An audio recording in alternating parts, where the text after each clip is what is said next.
Eu me chamo Luiz Fernando Medeiros de Carvalho e sou coordenador da disciplina à distância Literatura Brasileira 2.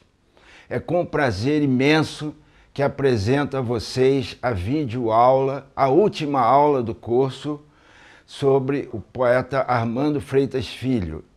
Essa videoaula será conduzida pela jornalista Márcia Carneiro.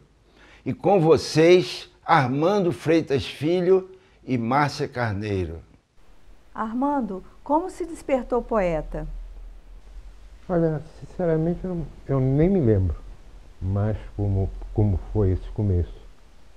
Eu comecei a escrever desde muito cedo, né? Desde quando eu tinha 15 anos, 14 anos, de maneira que isso veio vindo assim. E hoje estou aqui. Escrevo desde sempre, portanto, e nunca tive, vamos dizer assim, um começo exatamente. A coisa foi saindo mansamente, às vezes, outras vezes não tão mansamente, mas foi assim. Mas tinha alguma influência? Bom, eu me lembro que aos 15 anos, meu pai me deu 2 livros, ou melhor, um disco de Carlos Drummond e Bandeira, sendo Bandeira o lado A e Carlos Drummond o lado B. Eu não me lembro se fui eu que pedi isso a ele, ou se ele me deu. Foi uma coisa assim. O fato é que eu ouvi esse disco e não parei de ouvi-lo até hoje. Então, foi um marco, assim, o disco. Depois vieram os 2 livros, Fazendeiro do Ar e Poesia Completa, respectivamente de Drummond e Bandeira. E aí eu fui lendo isso aos 15 anos, 16 anos. Mas eu não lembro se eu, vamos dizer, pedi isso ou se meu pai me deu. Sinceramente, foi uma coisa assim. Como era uma casa, a minha casa era uma casa que tinha muitos livros, não é? E tudo foi uma coisa normal, aqueles livros ali. Não foi nada, vamos dizer, uma coisa marcante, espetacular. Foi apenas uma coisa assim e eu fui lendo. Quer dizer, eu não posso falar que nenhum ponto espetacular, assim, descoberta. Não, foi um exercício de aula, vamos dizer assim. Foi o meu único dever de casa. Foi esse. Okay. E como se deu o seu processo de aperfeiçoamento poético? Bom, aí é complicado falar assim, mas veio, vamos dizer, escrevendo, como se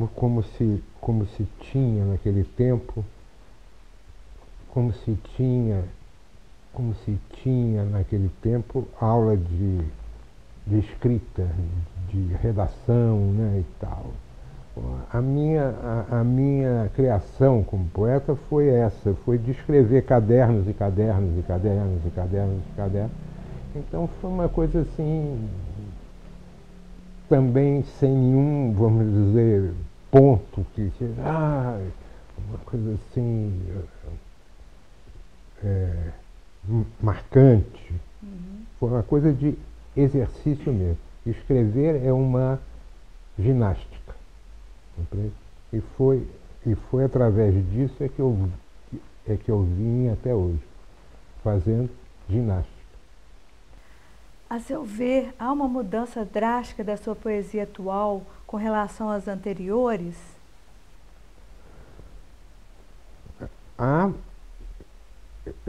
Bom, aí eu tenho que pensar um pouco. Drástica, não. Eu não posso dizer que tenha havido uma coisa drástica. Foi uma coisa que veio vindo conforme a gente vai aprendendo a escrever alguma coisa. Você vai aperfeiçoando, vai usando, vamos dizer, borracha, traço, rasura e tudo. Você vai construindo aquilo assim. O amadurecimento causou algum impacto na poesia? Passar dos anos? Espero que sim, né? Porque se eu ficasse, se, eu- se, eu, se eu ficasse parado nos 15 anos, 16 anos, eu seria um poeta ruim, né? Eu acredito que eu fui evoluindo, né? Assim, é isso que eu posso dizer. Em versos de Eucanaã Ferraz, intitulado Poema, feitos em sua homenagem, ele te retrata como um poeta inquieto, que escreve em pé. Isso é apenas uma alegoria? Não, eu fiz muita coisa em pé, até porque para manter uma certa tensão ou atenção naquilo, compreende assim. Não gosto de escrever sentado comodamente, porque aí o que sai também muito cômodo. E a poesia é uma coisa que procura ser incômoda, compreende? Então, eu acho que essa posição em pé, ou vamos dizer curvado, e tudo é uma coisa boa, até para, vamos dizer, coluna vertebral, você ficar em pé. Né? Em entrevista concedida ao professor Giovanni Ricciardi, italiano, em 1986, você justificou o seu fazer poético como uma prática para não sumir do mapa. Isso ainda está válido? Válido. Está valendo? Vale muito, porque a minha grande meta foi e é ter um lugar certo na minha geração. Contemporâneo é isto, é você ter um lugar certo na sua geração. Compreende?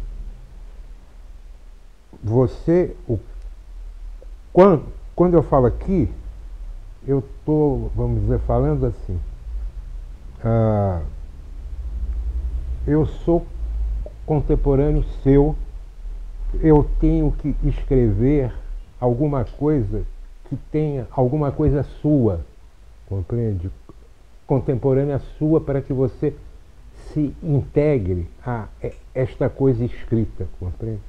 Então eu acho que a coisa foi assim. Não sei se ficou claro isso, mas nem sempre as coisas são claras, né? Ao longo de sua obra, é possível perceber incursões nas questões sociais, políticas e pessoais. Hoje, o que prevalece e por quê? Bom, é aquele negócio, você é contemporâneo daquilo com o qual você vive, com o qual você participa. Então, quando a gente vê, por exemplo, o golpe militar, para citar um exemplo claro, né? Pegar a nossa juventude no peito, quando a gente tinha 23 anos, quer dizer, é claro que você tem que, isso tem que vazar para dentro do que você escreve. Quando você ouve, em 1970, por exemplo, já faz algum tempo, uma moça contar a sua tortura, e para mim, assim, não é? E como ela sofreu disso, foi uma coisa espantosa, porque eu achava, ingenuamente, isso, eu já era eu já era um homem adulto, né? quando eu ouço uma coisa dessa ser contada, eu julgava que só se torturava homem. Você vê só, compreende, era uma coisa esquisitíssima. Eu achava que só quando uma moça frágil de 20 e poucos anos me contou no Parque Lage o que ela sofreu, como ela sofreu, foi uma coisa espantosa para mim. Eu fiquei assim, como que se podia fazer isso? Como existem pessoas que podem, não é, fazer isso? Quer dizer, então, é claro que isso entrou na sua poesia. Isso integra você. Isso tudo está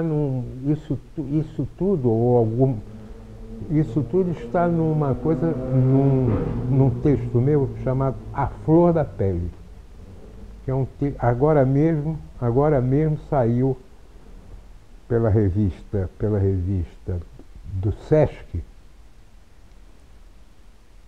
um número dela mas majoritariamente sobre isso, sobre o meu trabalho com político. O corpo político. E tem inclusive, eles reproduzem o texto A Flor da Pele, entende? Que é o poema meu básico sobre isso tudo e muito mais do que eu falei agora, sobre aquela época. É uma revista? Revista do Sesc. Sesc. A gente pode ter acesso a essa revista? Claro, eu tenho aqui, saiu agora, é uma revista importante. E onde a gente pode adquirir, assim, comprar? Não, ela não é, vamos dizer, vendida. Eles dão. Mas se uma pessoa, um aluno, quiser ter acesso a essa revista? Vai no Sesc. Vai no entendi, Sesc. no Tem, Sesc. é Qualquer sede do Sesc. São várias sedes. Várias sedes. Não é? Esse é o Sesc. É o Sesc, como é que se diz? Mais importante, tem um Sesc... Matriz, a matriz, né? É, exatamente. Mas a deve matriz. ter nas outras unidades, nas filiais, né? Tem. E não é vendível, vamos dizer. Não é vendável. Ela é dada. Entende? A revista é dada. Quem acompanha a sua obra sabe da sua admiração por Carlos Drummond de Andrade, manifestada especialmente no livro Numeral Nominal de 2003. Nessa obra há diversos poemas que se referem a ele. O que te levou a admirá-lo tanto? Eu acho que o livro onde eu falo mais de Carlos Drummond não é exatamente este. É o livro Dever. Dever? Eu acho. É o último livro. É o último até agora. Mas, então, como é que era mesmo que você falava? A importância do Drummond na sua vida, na sua poesia. Por causa daqueles livros, daquele disco, daquilo tudo, compreende? Tudo.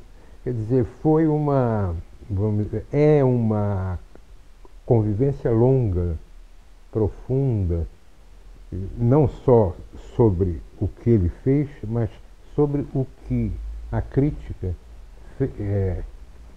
fez sobre ele, escreveu sobre ele. Eu li muito sobre ele durante anos, não é? Foi interessante.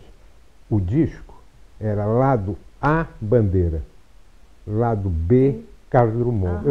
Eu comecei por Bandeira. Lado B. Por Bandeira. Até que um dia, e ficava encantado com aquilo, até que um dia virei para o lado B.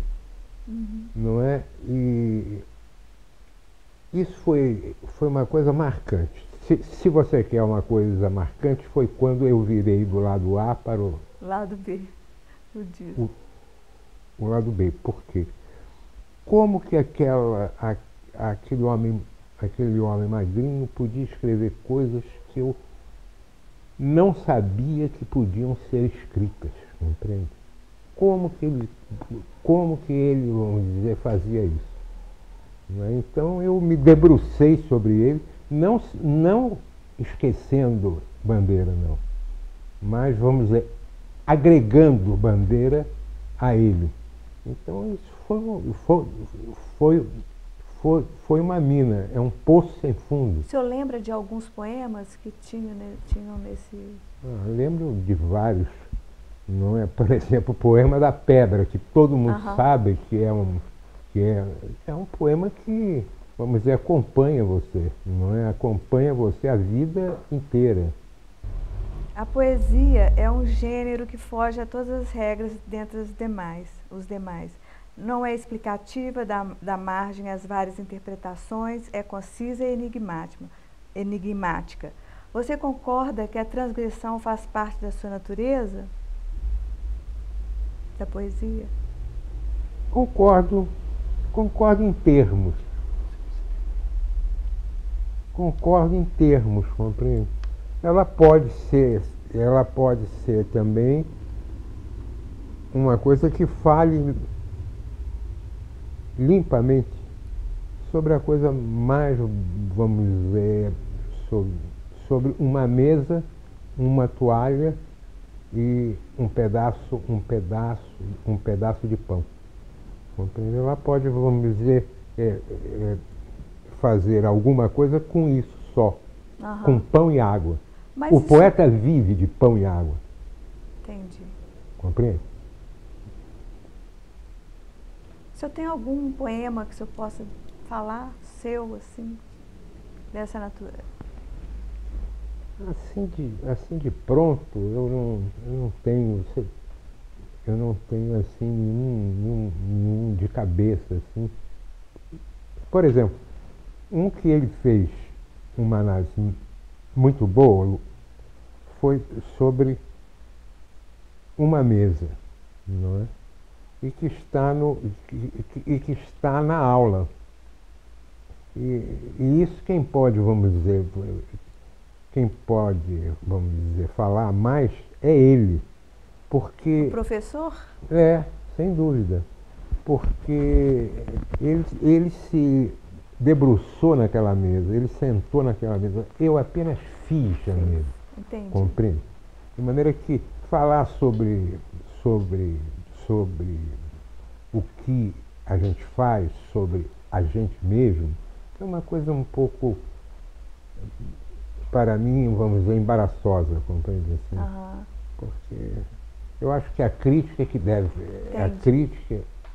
deve fazer. Mas o senhor não acha que mesmo na simplicidade do poema, pode ser, não pode haver uma transgressão? Sim, pode haver tudo. Como na nossa vida, há tudo. Há, vamos dizer, o pão e a água, e não há o pão e a água. Isso é uma transgressão, né? A poesia vai além da mera reflexão objetiva da realidade e talvez por isso não seja um gênero tão popular. Para que serve a poesia, para quem lê e para quem escreve? Para quem gosta dela. Para quem sabe esperá-la. Tem que ter um tipo de, vamos dizer, paciência que você não precisa ter na prosa. E a prosa flui mais, acompanha mais. O poema como que vira as costas, assim, e você fica sem ele. Você precisa voltar. Tem uma certa dificuldade, é mais trabalhoso. Muito mais. Então por isso eu acho... para o leitor, né? Ah, sem dúvida. Sem dúvida. Então, por isso é que eu acho que é para poucos, porque sempre foi. Não é agora, não. Sempre foi. Quer dizer, então é uma coisa que... Mas também pode ter prazer, não é uma coisa trabalhosa e chata. Pode ser prazerosa também para quem lê. Ah, não. Para quem gosta, é puro prazer. Para outras pessoas é coisa chata, é coisa que não tem força, compreende? Talvez seja por falta de um aprendizado da poesia? Não, eu acho que isso, eu acho que isso é um dom. Tanto um dom, tanto para quem escreve quanto quem para ler. Ah, sim. Tem, vamos dizer, leitores que preferem ler, vamos dizer, a poesia, não é? E são sempre menos do que aqueles que leem prosa. Sempre menos. Uhum. É uma proporção assim de 10 para 1. É uma coisa assim. Quer dizer, sempre vende menos. Vamos falar agora sobre o ponto de vista de mercado, não é? Uhum. Já que estamos no mundo do capital. No mundo da grana, não é? A coisa é essa, né? Um livro medíocre no sentido etimológico da palavra, no sentido médio, de prosa, vende muito mais do que um excelente livro de poesia. Sempre vai ser assim. E eu acho sempre foi assim, mesmo nos tempos idos? Não, nos velhos tempos não, né? O poeta era o vamos dizer, assim, cantador, né? Uhum. É aquele que cantava e encantava, né? Mas vamos dizer, a partir do século XX, do século XIX, compreende assim, foi vamos dizer, caindo, vamos dizer, o nível de interesse. O nível de interesse. Eu sinto assim. Você acha que pode ter a ver com a televisão, por exemplo, o cinema? Ah, tem a ver com essas coisas, agora com a internet, não é? Com várias coisas assim. Por exemplo, e a gente conta nos dedos as pessoas que você conhece, os leitores que você conhece, às vezes grandes leitores que leem literatura e tudo, aqueles que leem poesia. É verdade. Isso daí é um fato, compreende, que eu vejo sempre, né? Enfim, olha, sinceramente, eu não ligo para isso, não. Quer dizer, ligo um pouco porque gostaria que vendesse mais, né? Uhum. Seria muito bom, né? Falando francamente. Agora, eu acho que eu gosto de ficar quieto no meu canto, sendo lido por quem gosta mesmo, compreende? Pela intensidade daquele que gosta mesmo. Então eu prefiro essa intensidade do que ser lido por pessoas que passam os olhos assim. Então para mim está bom. Uhum. Por que o senhor não se enveredou por outros gêneros literários? Porque não sei escrever outra coisa que não isso. Isso daí é claro. Conto, romance, nunca pensei nisso. Você chegou a mudar o método de composição? Eu tenho um método novo? Sim. Eu não tenho um método exatamente. a coisa vai, vamos dizer, mudando, compreende? Vai mudando como a gente vai mudando, o cabelo ficando branco, não é? As coisas assim. Espero que a poesia não mude para o pior, compreende? Como é o nosso caso físico, né? Que a gente vai decaindo, decaindo, decaindo, decaindo. Espero que ela mantenha uma certa elegância, mesmo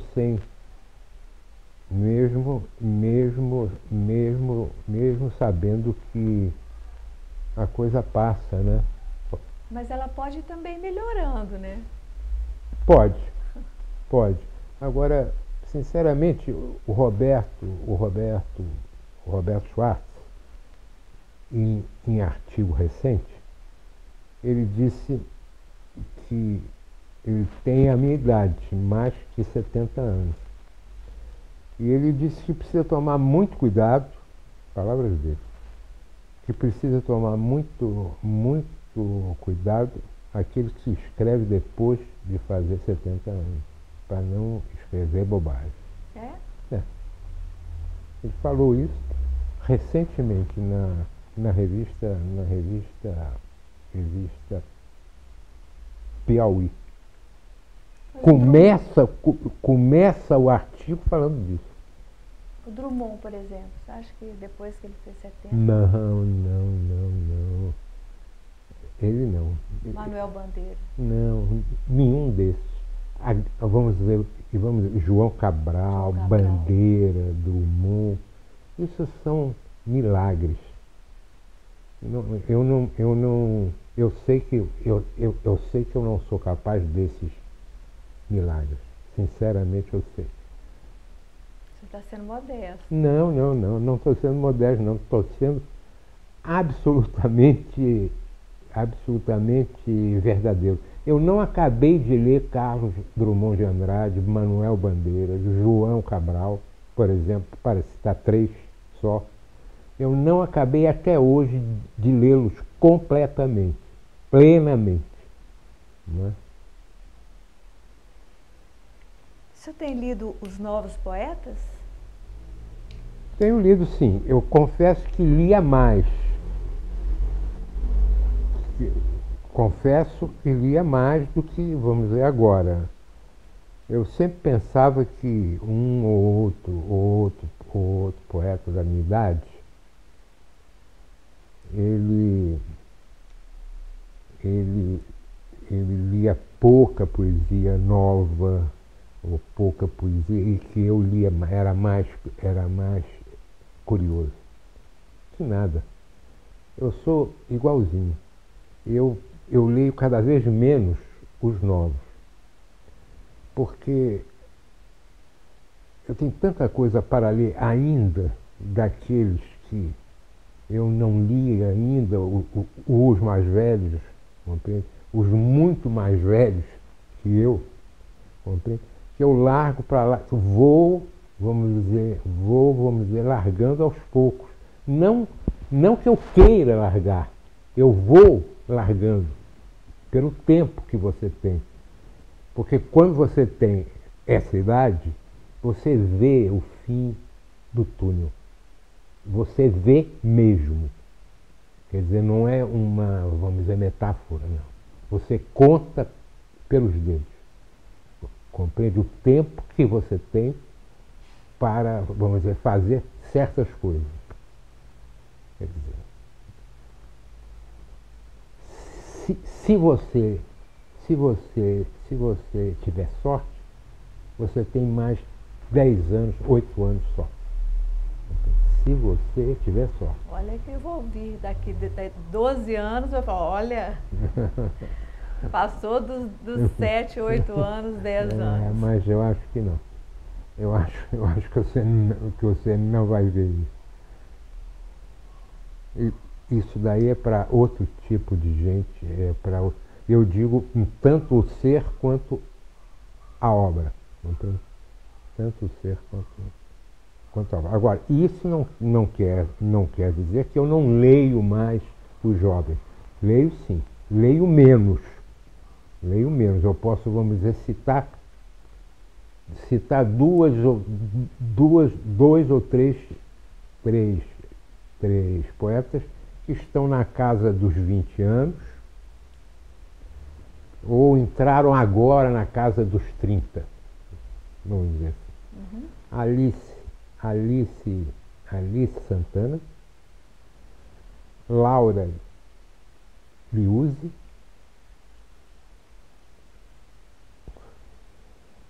e Silvio Fraga Neto. Todos esses têm estão na casa dos 20 anos ou chegando aos 30. Entende? Um tem 27, outro fez 30 agora, e outro também está nos 20 ainda. Então são muito novos para mim. Não é? Além do Drummond, Manuel Bandeira, João Cabral. Olha, Cecília Meirelles, Jorge de Lima, Mário de Andrade, meu Deus, todo o panteão moderno são de grandes poetas, grandes mesmo. Quer dizer, é pena que não se saiba disso, é pena que o português seja uma língua minoritária. Compreende? Se nós escrevêssemos em outra língua, vamos dizer, eu nem digo em inglês e francês, eu digo espanhol, por exemplo. Poderia ler um poema, o que o senhor acha? 10 anos. Para Carlos, meu filho. Flor masculina do meu bosque. Seu cheiro começa a ser íngreme, árduo, de cabelo e músculo, de dias ardidos de escalada. Subsiste o primeiro suor da noite, inodoro, porque em repouso, a pele lisa que a barba e a acne ainda não contrariam. O ar de entrega que se mantém embalsamado pelo sono ou por algum sonho de maldade, com mulher de celofane. Mas a infância já se feriu, inevitável, ao entrar na casa de 2 dígitos para sempre. A dor de alterar-se, de altear-se, estala, e a inocência também é de sangue. Uma e outra se quebram e reanimam-se. Tem o mesmo comportamento, prazo, bravio e breve das ondas do mar. A minha ação é sempre picotada, porque eu sou gago. Então eu faço questão de que, vamos dizer, dentro do, vamos dizer, possível, a minha gagueira seja mantida nisso, porque isso faz parte do que eu sou. Eu sou assim, picotado. Móvel, mesa seca, no osso, sem o viço de origem, com os 4 pés de esqueleto já sem raízes, pisando na terra, prestes a se quebrarem. A madeira é quase lenha que não lembra mais quando ousou folha, flor, fruto. Vergou sua copa, o tronco, com os ramos estalando sob o vento, quando deu sombra e intervalo ao sol, quando foi árvore de onde a ave deriva. Vocês acabaram de ouvir e ver uma entrevista emocionante com o grande poeta Armando Freitas Filho, tem 50 anos de poesia editada e muitos outros que virão, livros. Entrevista realizada pela jornalista Márcia Carneiro. Esta é a última aula do curso e o ápice deste curso de Literatura Brasileira 2. Enorme prazer tivemos em oferecer esta aula a vocês. Espero que vocês gostem.